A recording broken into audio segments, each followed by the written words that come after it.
ओम शांति। ओम शांति। ओम शांति।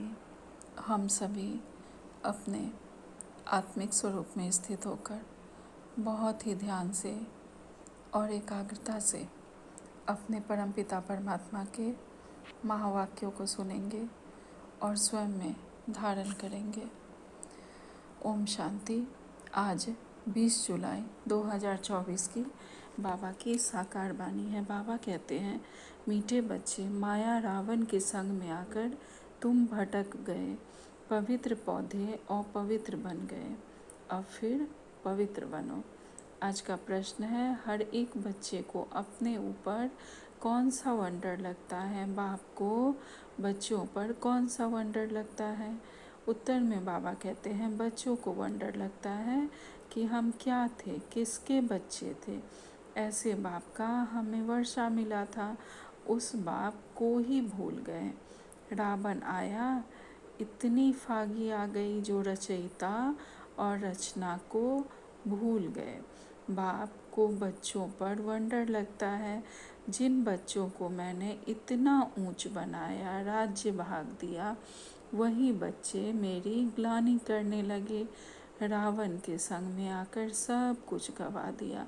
बाबा कहते हैं, हम बच्चों को अपने ऊपर क्या वंडर लगता है, क्या आश्चर्य लग रहा है, कौन सी बात, और बाबा को हम पर कौन सी बात वंडर लगती है। तो बाबा कहते हैं कि हम बच्चों को वंडर लगता है कि हम क्या थे, किसके बच्चे थे, और कौन बाप हमें वर्षा दे रहे थे। उसी बाबा को हम भूल गए, उसी बाप को हम भूल गए जो इतने सर्वश्रेष्ठ सर्वशक्तिवान परमपिता परमात्मा के हम बच्चे थे। उन्हीं को हम भूल गए और स्वयं को भी हम भूल गए।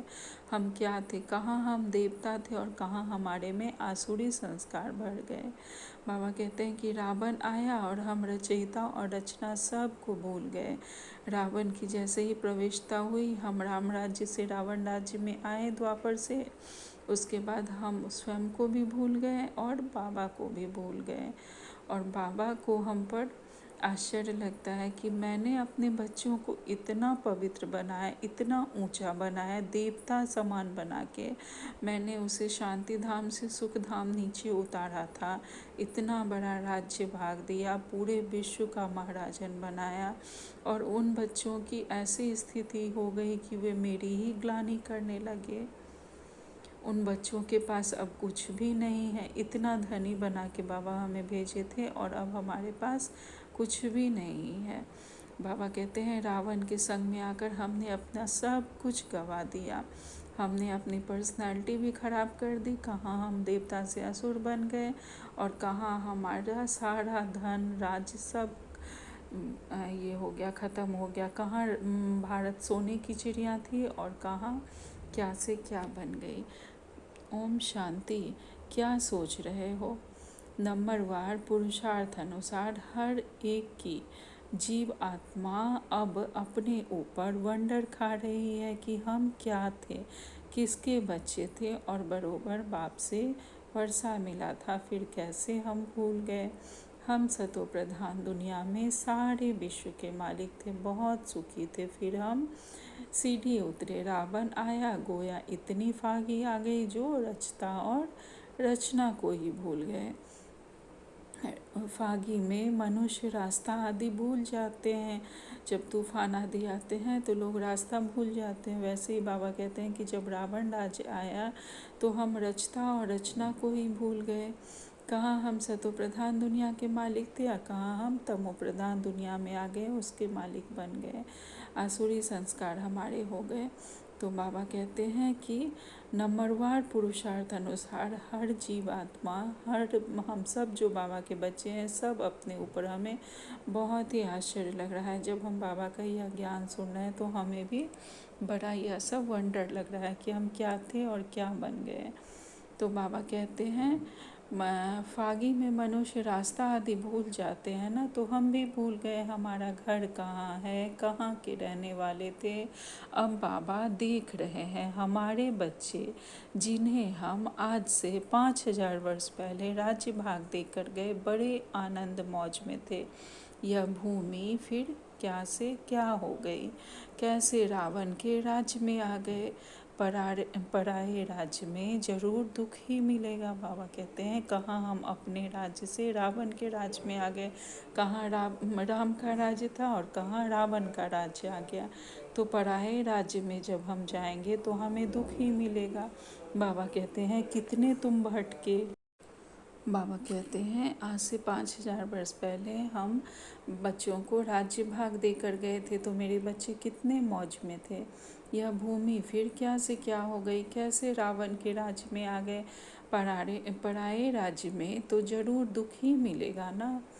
कितने तुम भटके, अंधश्रद्धा में बाप को ढूंढते रहे परंतु मिले कहाँ।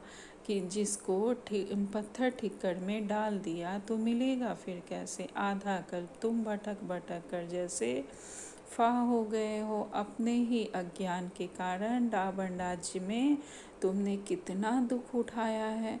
भारत भक्ति मार्ग में कितना गरीब बन गया है। बाप बच्चों की तरफ देखते हैं तो ख्याल होता है भक्ति मार्ग में कितना भटके हैं। आधा कल भक्ति की है किस लिए, भगवान से मिलने के लिए। बाबा कहते हैं हम सब ने आधा कल्प हम सब भगवान से मिलने के लिए कितने भटके हैं, लेकिन अब भगवान आए हैं तो किसी को पता ही नहीं है। बाबा कहते हैं भक्ति के बाद ही भगवान फल देते हैं। क्या देते हैं वह तो कोई जानते नहीं, बिल्कुल बुद्धू बन गए हैं। यह सब बातें बुद्धि में आनी चाहिए। हम क्या थे, फिर कैसे राज्य भाग करते थे, फिर कैसे सीढ़ी नीचे उतरते उतरते रावण की जंजीरों में बंधते गए। अपरम अपार दुख थे, पहले पहले तो अपरम अपार सुख थे तो दिल में आना चाहिए ना।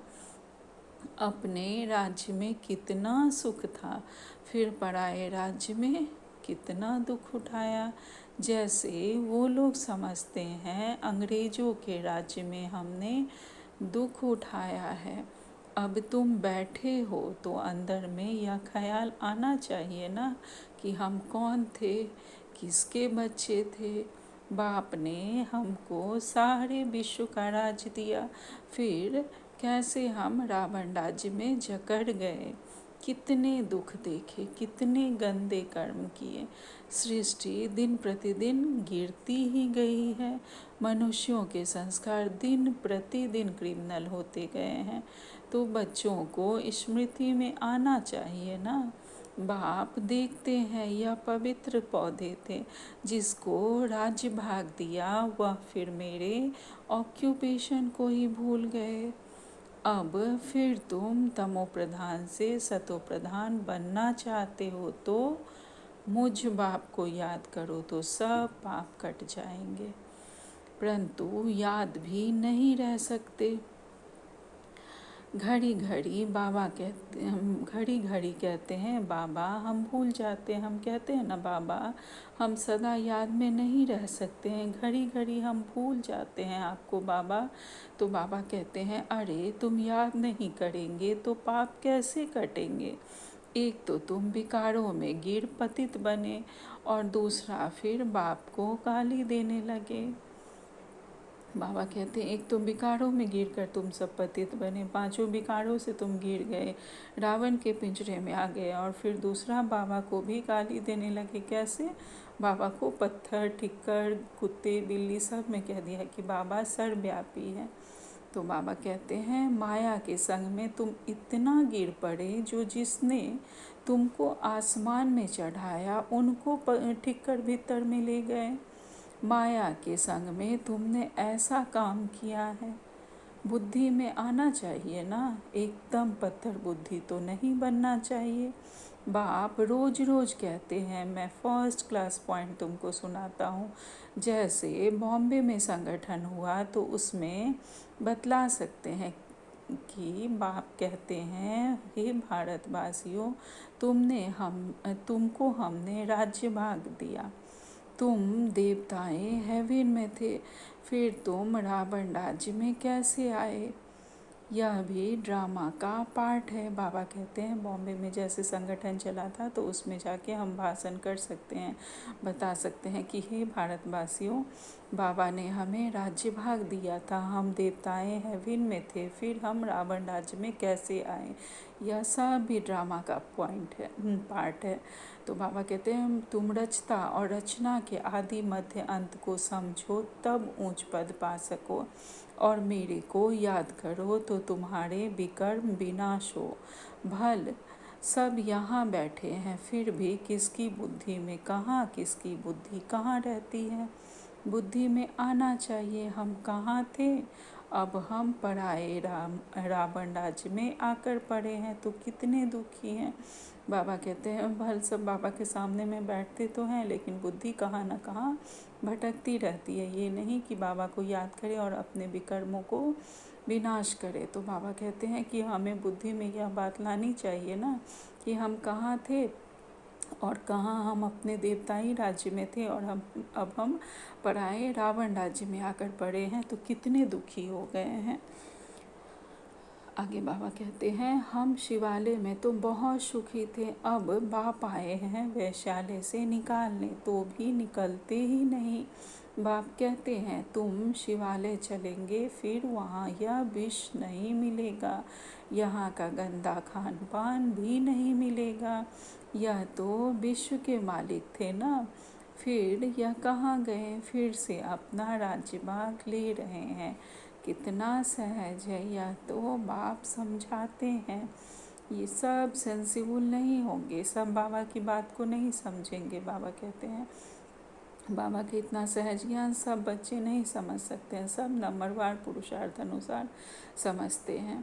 नंबरवार राजधानी स्थापन करनी है, जैसे 5000 वर्ष पहले की थी, सतो प्रधान बनना है। बाप कहते हैं यह है तमो प्रधान पुरानी दुनिया, एक्यूरेट पुरानी जब होगी तब तो बाप आएंगे ना।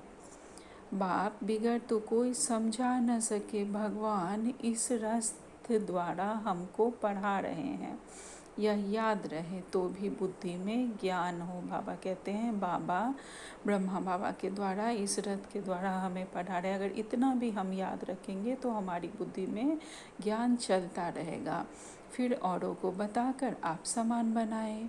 बाप समझाते हैं पहले तो तुम्हारे क्रिमिनल कैरेक्टर्स थे जो मुश्किल सुधारते हैं, आँखें भी क्रिमिनलिटी, आँखों की क्रिमिनलिटी निकलती नहीं। बाबा कहते हैं पहले हम सब क्रिमिनल कैरेक्टर्स के थे, जो बहुत मुश्किल से हम लोग, अभी भी हम लोग अगर सूक्ष्मता से चेक करेंगे तो कितने हम लोगों में कितने तरह के विकार रहते हैं। तो बाबा कहते हैं आँखों की क्रिमिनलिटी अभी भी निकलती नहीं है हमारी, अगर हम ध्यान से चेक करें तो हमारी आंखें कहाँ न कहाँ चली ही जाती हैं। तो बाबा कहते हैं एक तो काम की क्रिमिनलिटी बहुत मुश्किल छूटती है, फिर साथ में 5 विकार भी है, क्रोध की भी क्रिमिनलिटी कितनी है, बैठे बैठे भूत आ जाता है, यह भी क्रिमिनलिटी हुई। कोई भी अचानक से अगर क्रोध आ जाता है या किसी तरह के विकार आ जाते हैं तो बाबा कहते हैं यह भी भूत है। सिविलाइज तो हुए नहीं, क्रिमिनलिटी हुई है। अगर इस तरह की कोई भी मनसा में बात आती है तो नतीजा क्या होगा कि कई गुना 100 गुना पाप चढ़ जाएगा। अगर किसी भी तरह हमारा कोई भी मनसावाचक कर्मणा से अगर हम कुछ भी विकारी अगर कोई भी मन में बात आती है तो बाबा कहते हैं 100 गुना पाप चढ़ जाता है। घड़ी घड़ी क्रोध करते रहेंगे। बाप समझाते हैं तुम अभी रावण राज्य में तो नहीं हो, तुम तो ईश्वर के पास बैठे हुए हो, तो इन विकारों से छूटने की प्रतिज्ञा करनी है। बाबा कहते हैं अब तो हम भगवान के पास आ गए हैं, तो इन विकारों से छूटने की हमें प्रतिज्ञा करनी है, प्रयास करनी है। बाप कहते हैं अब मुझे याद करो, क्रोध मत करो, 5 विकार तुमको आधा कल्प गिराते आए हैं, सबसे ऊंच भी तुम थे, सबसे जास्ती गिरे भी तुम ही हो।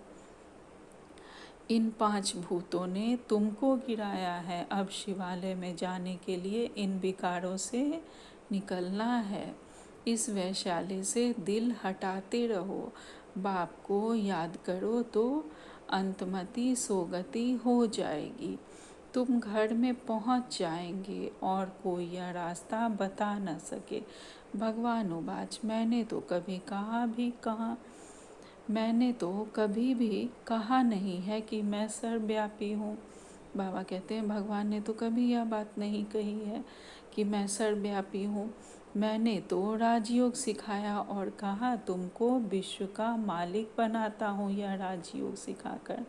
फिर वहाँ तो इस नॉलेज की दरकार ही नहीं रहती। सतयुग में मनुष्य से देवता बन जाते हैं, तुम वर्षा पा लेते हो।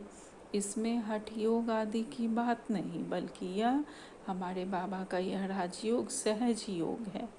तो इसमें तो हठ योग की बात ही नहीं, बस बाबा का ज्ञान सुने, ब्राह्मण बने और बाबा के ज्ञान से योग से भरपूर होकर हम पवित्र पावन देवता बन जाते हैं और बाबा का वर्षा पा लेते हैं। तो इसमें तो हठ योग की कोई बात ही नहीं। अपने को आत्मा समझो, अपने को शरीर क्यों समझते हो? शरीर समझने से फिर ज्ञान उठा नहीं सकते। यह भी भावी तुम समझते हो हम रावण राज्य में थे, अब राम राज्य में जाने के लिए पुरुषार्थ कर रहे हैं। अभी हम पुरुषोत्तम संगम युग वासी हैं। भल गृहस्थ में रहो। इतने सब यहाँ कहाँ रहेंगे? ब्राह्मण बनकर सब यहाँ ब्रह्मा के पास रह नहीं सकते। रहना भी अपने घर में है और बुद्धि से समझना है हम शूद्र नहीं ब्राह्मण हैं। ब्राह्मणों की चोटी कितनी छोटी है। तो गृहस्थ में रहते शरीर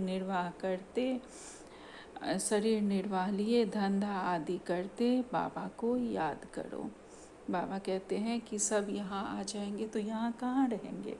तो भल ब्राह्मण बने, बाबा के बच्चे बने, लेकिन गृहस्थ में अपने घर में रहो, बस बुद्धि से बाबा को याद करते रहो। तो बाबा कहते हैं हम क्या थे, अब हम पराए राज्य में बैठे हैं। कितना हम दुखी थे, अब बाबा हमको फिर ले जाते हैं। तो गृहस्थ व्यवहार में रहते वह अवस्था जमानी है। शुरू में कितने बड़े बड़े झाड़ आए, फिर उनसे कोई रहे बाकी चले गए। बाबा कहते हैं शुरू में कैसे कैसे बाबा के बच्चे आए, कुछ रहे कुछ चले गए। तुम्हारी बुद्धि में है हम अपने राज्य में थे, फिर अभी कहाँ आकर पड़े हैं। अभी अपने राज्य में जाते हैं। तुम लिखते हो, कहते हो बाबा फलाना बहुत अच्छा रेगुलर था, फिर आते नहीं आते हैं तो गोया विकार में गिरे, फिर ज्ञान की धारणा हो न सकी। बाबा कहते हैं अगर बाबा का कोई बच्चा नहीं आ रहा है, रेगुलर नहीं है, तो इसका मतलब है वह विकार में गिरा है। तो बाबा कहते हैं ऐसे बच्चे फिर ज्ञान को धारण नहीं कर सकेंगे। उन्नति के बदले गिरते गिरते पाई पैसे का पद पा लेंगे। कहाँ राजा कहाँ नीच पद, भल सुख तो वहाँ है ही, परंतु पुरुषार्थ किया जाता है ऊंच पद पाने के लिए। बाबा कहते हैं सतयुग में कोई भी पद पाएंगे सुखी ही रहेंगे, लेकिन अगर हम पढ़ ही रहे हैं तो क्यों ना हम अच्छा पद पाने के लिए पुरुषार्थ करें। बाबा कहते हैं बड़ा मर्तबा कौन पा सकते हैं, यह तो सभी समझ सकते हैं, अभी सब पुरुषार्थ कर रहे हैं। किंग महेंद्र कोई भोपाल के थे, भी पुरुषार्थ कर रहे हैं, जो कि बाबा के बच्चे थे वह भी पुरुषार्थ कर रहे हैं। वह किंग तो पाई पैसे के हैं, यह तो सूर्यवंशी राजधानी में ले जाने वाला है।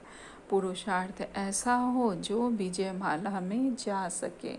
बाप बच्चों को समझाते हैं अपने दिल में जांच करते रहना है, हमारी आँखें कहाँ क्रिमिनल तो नहीं होती है ना।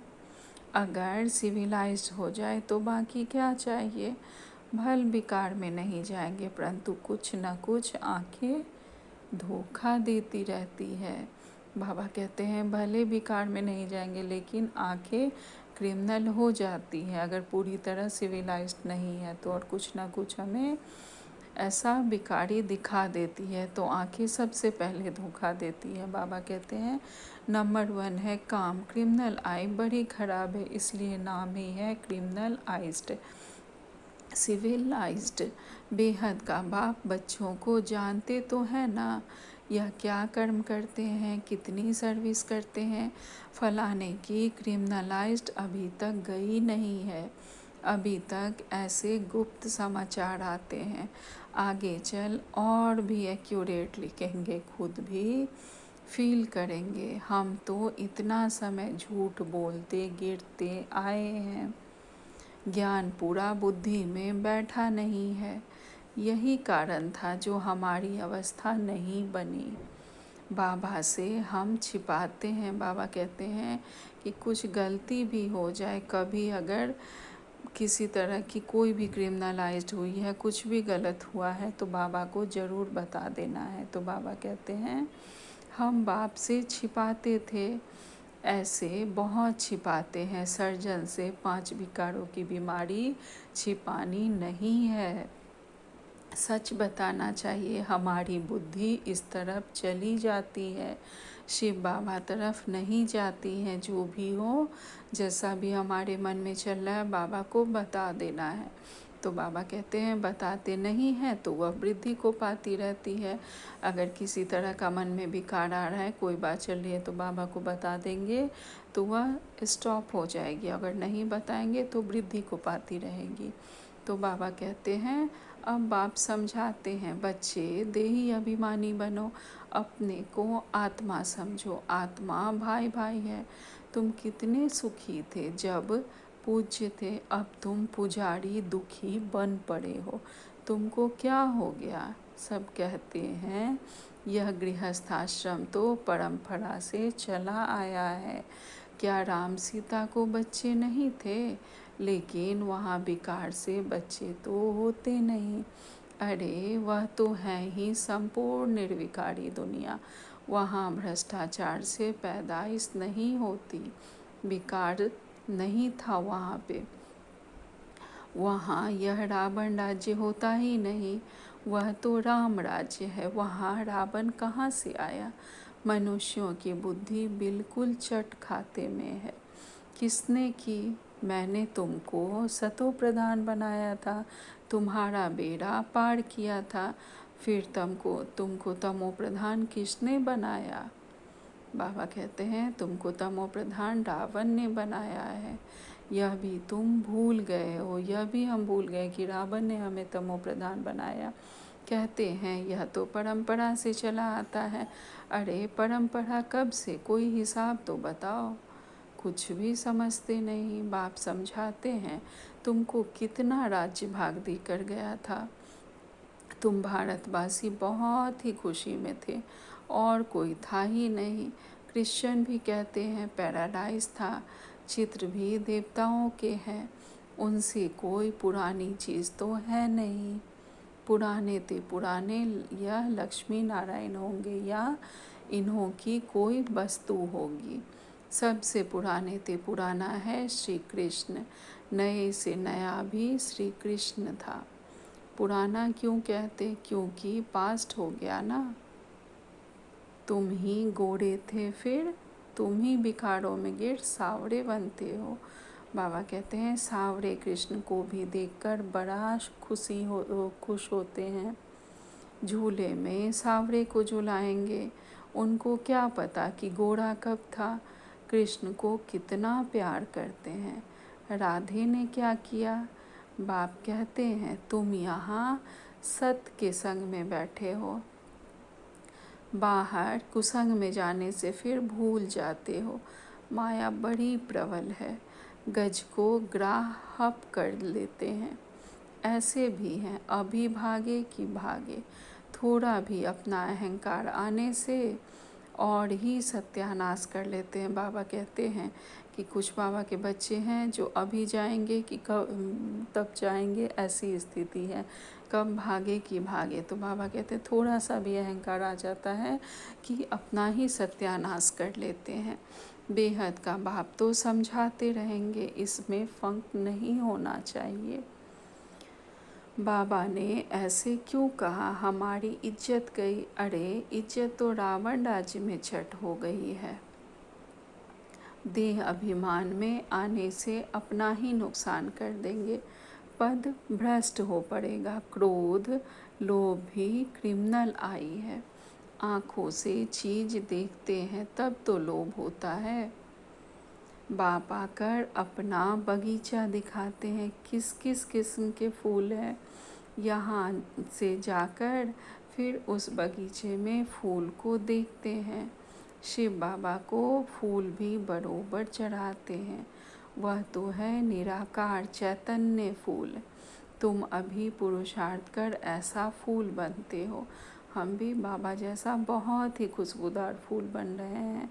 हमारी खुशबू चारों ओर फैलेगी। जब हम बाबा के बच्चे ज्ञान और योग से भरपूर हो जाएंगे तो हम जहाँ भी बाबा के बच्चे खड़े होते हैं तो कितनी अपनी खुशबू फैलाते रहते हैं, अपने गुणों की, शक्तियों की।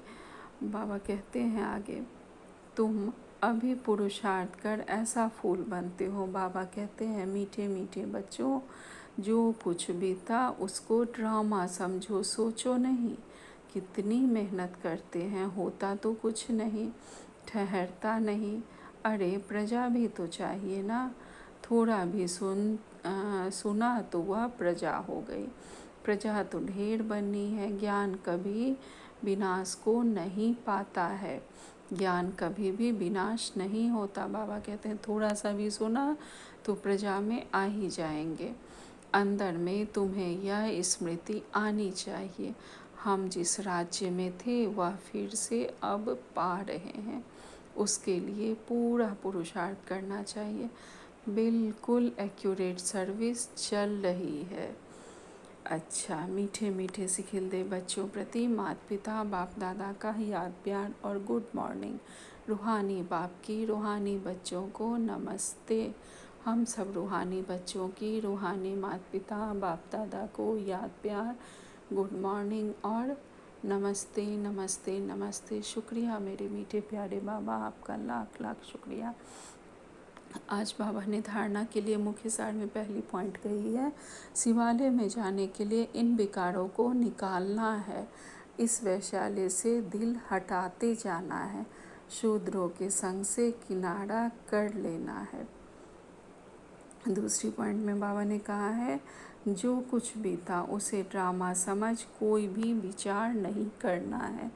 जो बीत गई वह बात गई, तो उस बात के लिए हमें कोई भी विचार नहीं करना है।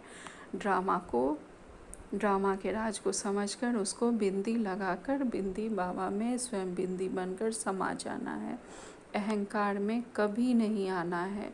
कभी शिक्षा मिलने पर फंक नहीं होना है। आज बाबा ने हमें वरदान दिया है, पुण्य आत्मा भव, खुशियों के खजाने से संपन्न बन। दुखी आत्माओं को खुशी का खजाना देने वाले पुण्य आत्मा भव। खुशियों के खजाने से संपन्न बनकर हम बाबा के बच्चे दुखी आत्माओं को भी खुशी का दान देने वाले पुण्य आत्मा बच्चे हैं। इस समय दुनिया में हर समय का दुख है और आपके पास हर समय की खुशी है। तो दुखी आत्माओं को खुशी देना यह सबसे बड़ा पुण्य है। दुनिया वाले खुशी के लिए कितना समय संपत्ति खर्च करते हैं। आपको सहज अविनाशी खुशी का खजाना मिल गया। बाबा कहते हैं दुनिया वाले खुशी पाने के लिए कितना समय भी और संपत्ति भी खर्च करते हैं, लेकिन हमें तो यह अविनाशी खुशी का खजाना सहज ही मिल गया है। आगे बाबा कहते हैं, अब सिर्फ जो मिला है उसे बांटते जाओ। बाबा से जो खुशी का खजाना मिला है उसे सब में बांटते जाना है। बांटना माना बढ़ना। जो भी संबंध में आए वह अनुभव करे कि इनको कोई श्रेष्ठ प्राप्ति हुई है, जिसकी खुशी है। बाबा कहते हैं जो भी हमें सदा इतना खुशी में, इतना उमंग उत्साह में रहना है कि जो भी हमारे इर्द गिर्द आए उसे लगे कि इन्हें कोई बहुत बड़ा खजाना मिला है, जिससे यह इतनी खुशी में रहते हैं। आज बाबा ने स्लोगन में कहा है, अनुभवी आत्मा कभी भी किसी बात से धोखा नहीं खा सकती, वह सदा विजयी रहती है। जो अनुभवी आत्मा रहती है वह अपने अनुभव के आधार पे किसी भी सिचुएशन को फेस कर लेती है, और वह चाहे कोई भी बात हो, कैसी भी बात हो, उसमें वह धोखा नहीं खाती है। तो बाबा कहते हैं वह धोखा नहीं खाती और सदा विजयी रहती है। आज का अव्यक्त इशारे हैं। आज 20 तारीख का अव्यक्त इशारे हैं। परोपकारी आत्मा अपने उपकार की शुभ भावना से, परोपकारी हम बाबा के बच्चे अपने उपकार की शुभ भावनाओं द्वारा स्नेह से, शक्ति से, मीठे बोल से, उमंग उत्साह के सहयोग से दिल शिकस्त को शक्तिवान बना देगा। हम बाबा के परोपकारी बच्चे अगर सबको स्नेह का, शक्ति का सहयोग देंगे, कैसी भी दिल शिकस्त आत्मा होगी उसे शक्तिवान बना देगा बाबा की शक्ति, स्नेह की शक्ति, उपकार की भावना, मीठे बोल, उमंग उत्साह का सहयोग सबको शक्तिवान बना देगा, अर्थात भिखारी को बादशाह बना देगा। कोई कितना भी अपकारी हो, लेकिन आपकी दृष्टि और वृत्ति सदा उपकारी रहे। इसके लिए ज्ञान में चलने के बाद जो स्व अभिमान आ जाता है उसका भी त्याग करना है। हमारी दृष्टि वृत्ति कैसे उपकारी रहेगी? जब हम लाख बाबा के ज्ञान से भरपूर हों, शक्तियों से, गुणों से भरपूर हों, उसके बावजूद भी हमें कभी अभिमान में नहीं आना है। और नहीं कुछ तो सबको ज्ञान का भी बहुत ज़्यादा अभिमान आ जाता है। तो बाबा कहते हैं स्व अभिमान जो है उसका भी, हमें किसी भी तरह का अभिमान आता है तो उसका भी त्याग करना है। जब इतनी त्याग की वृत्ति और दृष्टि होगी तब स्मृति में सदा हमारे बाबा होंगे और सबके प्रति हमारी उपकार की भावना बनी रहेगी। अच्छा, ओम शांति, ओम शांति, ओम शांति। शुक्रिया बाबा।